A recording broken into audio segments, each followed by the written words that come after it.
मुझे ठोकर लगते ही ये हाथ से छूटकर गिर क्यों गया, टूट क्यों गया?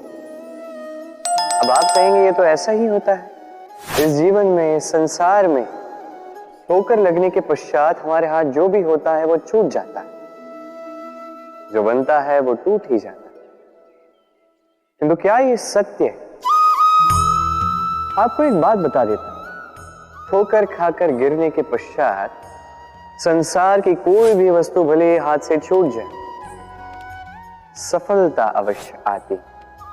चाहे कितनी भी बुरी तरीके से आप गिरे हो, ठोकर खाई, भविष्य अवश्य बनता है। क्योंकि ये ठोकर, असफलता, ये कठिनाई, ये हमें ऐसे निखारती है जैसे अग्नि स्वर्ण को। इसलिए जीवन में केवल आगे बढ़ते जाए, दृढ़ निश्चय के साथ बढ़ते जाए, और ठोकर खाकर गिरने से कभी भयभीत मत होइए, क्योंकि ये आने वाली सफलता का संकेत। और सफलता तभी मिलेगी जब आप गिरोगे, जब आप पुनः उठोगे, और जब आप पुनः जीवन में आगे बढ़ोगे। प्रेम, घृणा दोनों समान शब्द हैं। कैसे? देखिए ना, दोनों में 2.5 अक्षर हैं। दोनों वो भाव है जो हमारे मन से जुड़े हैं, और दोनों भाव से जुड़े व्यक्ति हमारे लिए महत्वपूर्ण है। अंतर बस इतना है कि प्रेम को मिलता है सम्मान और घृणा को मिलती है उपेक्षा। ऐसा क्यों? क्योंकि प्रेम वो भाव है जहां व्यक्ति सब कुछ दे देना चाहता है, सब कुछ हार जाना चाहता है। वही घृणा ऐसा भाव है जहां व्यक्ति सब कुछ पा लेना चाहता है, सब कुछ जीतना चाहता है। फिर भी प्रेम ये भाव कभी आपको हारने नहीं देता, और घृणा ये भाव आपको कभी जीतने नहीं देता। अब क्या करेंगे? एक ही जीवन घृणा के साथ व्यतीत करेंगे या प्रेम के साथ? मैं तो प्रेम को ही चुनूंगा। मनुष्य के जीवन में सदैव कुछ न कुछ घटित होता ही, कभी कुछ अच्छा होता है, कभी कोई दुर्घटना होती है।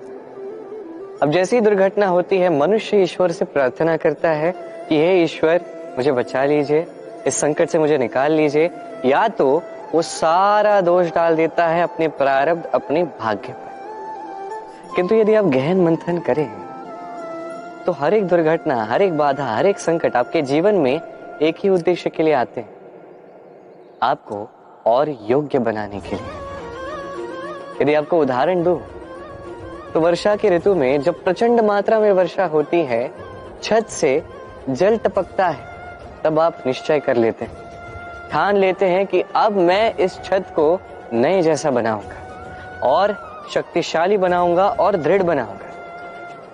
आपके जीवन में जब रोग आता है, तत्पश्चात आप स्वयं को और सावधान बना देते हैं, सतर्क बना देते हैं, ठान लेते हैं कि ये दोबारा नहीं होना चाहिए, है कि नहीं? ये कठिनाइयां, ये दुर्घटनाएं, ये संकट, ये जीवन में आएंगे आपको और श्रेष्ठ बनाने के लिए। आप पर निर्भर करता है, आप इसे प्रारब्ध की लात समझते हैं या ईश्वर का संकेत समझते हैं जो आपको और श्रेष्ठ बनाना चाहते हैं। निर्णय आपका है। ये लक्ष्य क्या है? ये लक्ष्य वो है जिसे हम पाना चाहते हैं। इस संसार में सुखी कौन है? सुखी वो जिसने जीवन में लक्ष्य को पा लिया। दुखी कौन है? दुखी वो जो अब तक लक्ष्य को पा न सका। प्रश्न ये उठता है कि लक्ष्य सभी पाना चाहते हैं, लक्ष्य को पाने के लिए प्रयास भी सभी कर रहे हैं, फिर सभी को लक्ष्य क्यों नहीं मिलता? कहीं न कहीं कुछ न कुछ कमी रही होगी। जो भी बात हो, आज मैं आपको एक युक्ति बताऊंगा इस लक्ष्य को पाने के लिए। एक कागज लीजिए, उस पे एक चिन्ह बनाइए, वो होगा आपका लक्ष्य। अब उस लक्ष्य तक पहुंचने का एक मार्ग बनाइए और इस यात्रा को भिन्न भिन्न भागों में विभाजित कर दीजिए। अब ये है आपकी योजना।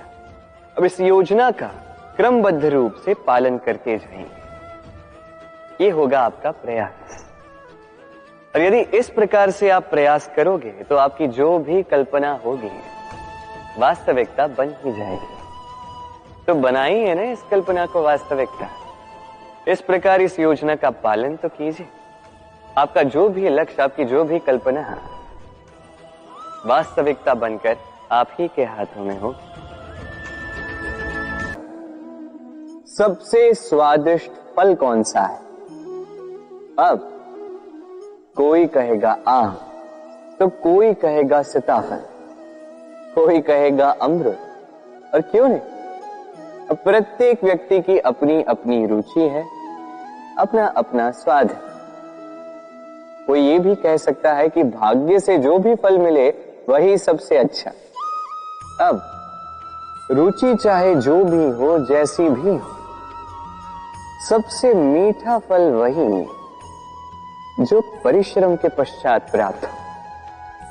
अब देखिए ना, तिनका तिनका जोड़कर, पाई पाई जमाकर अपनी स्वयं की एक कुटिया बनाना, उसमें रहना, वाह, इसका आनंद ही कुछ और है। और इसके समक्ष बड़े बड़े महलों का सुख फीका पड़ जाता है। ऐसा क्यों होता है? इसका उत्तर बड़ा ही सीधा साधा है।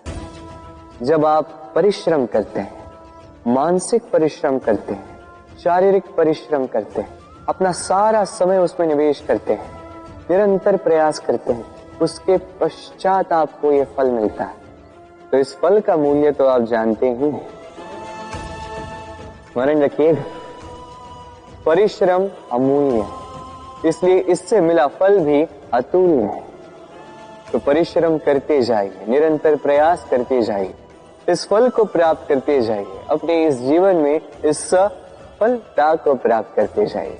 इस संसार में जो भी व्यक्ति आता है कुछ न कुछ सीखता है। अब उसके पीछे होता है उसके गुरु का। अब ये गुरु को ये निर्धारित हम करते हैं। कदाचित वो हमारे माता पिता हो सकते हैं, कदाचित मित्र हो सकते हैं, भाई हो सकते हैं, आदर्श हो सकते हैं, कदाचित गुरुकुल में सिखाने वाले गुरु भी हो सकते हैं। अब संसार की कुछ बातें ऐसी जो संसार का कोई गुरु नहीं सिखा सकता, वो आपको समय सिखा जाता है। क्योंकि संसार में समय से बड़ा गुरु और कोई नहीं। अब समय में और गुरु में एक समानता है और एक अंतर है। समानता ये कि समय और गुरु दोनों आपको सिखाते हैं। अंतर ये कि गुरु पहले आपको सिखाता है, फिर आपकी परीक्षा लेता है। समय पहले आपकी परीक्षा लेता है, फिर आपको सिखाता है। अब शिक्षा प्राप्त करके परीक्षा देना और परीक्षा दे करके शिक्षा प्राप्त करना, ये दो भिन्न बातें। और सदैव स्मरण रखिए, इस समय से आपको जो भी सीख मिलती है उसे सदैव अपने पास संभाल कर रखिए। क्योंकि समय से बड़ा, समय से मूल्यवान, समय से अधिक आधुनिक और कोई गुरु नहीं। ये धैर्य क्या है? कोई गुण, कोई भाव, कोई सोच। मेरे लिए ये धैर्य एक सवारी। आप सोच रहे होंगे कि ये कैसी सवारी? सवारी तो अश्व की हो सकती है, हाथी की हो सकती है, ऊंट की हो सकती है। धैर्य की सवारी क्या होती है? चलो आपको एक बात बता देता हूं। इस संसार में ऐसी कोई सवारी नहीं है जिसने कभी अपने सवार को गिराया ना। चाहे वो ऊंट हो, चाहे हाथी, चाहे अश्व, कभी चलते चलते डगमगा ही जाते हैं। फिर वो सवार पहले गिरता है किसी के घुटनों में, फिर गिरता है स्वयं की दृष्टि। किंतु धैर्य की सवारी ये कभी किसी को नहीं गिराती, कभी नहीं। ना वो सवार किसी के घुटनों में गिरता है, ना ही स्वयं की दृष्टि। क्योंकि धैर्य आपको विवेक देता है, विवेक आपको योजना देता है, और योजना देती है आपको शक्ति अपने लक्ष्य को पाने।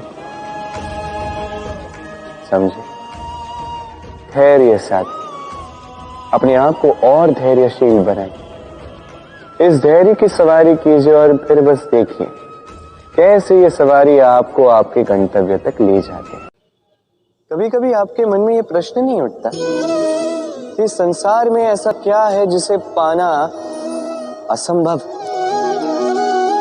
उठता है, मेरे मन में भी ये प्रश्न उठता है। फिर मैं विचार करता, क्या है इस संसार में ऐसा जिसे पाना असंभव? धन नहीं, यश नहीं, सम्मान नहीं,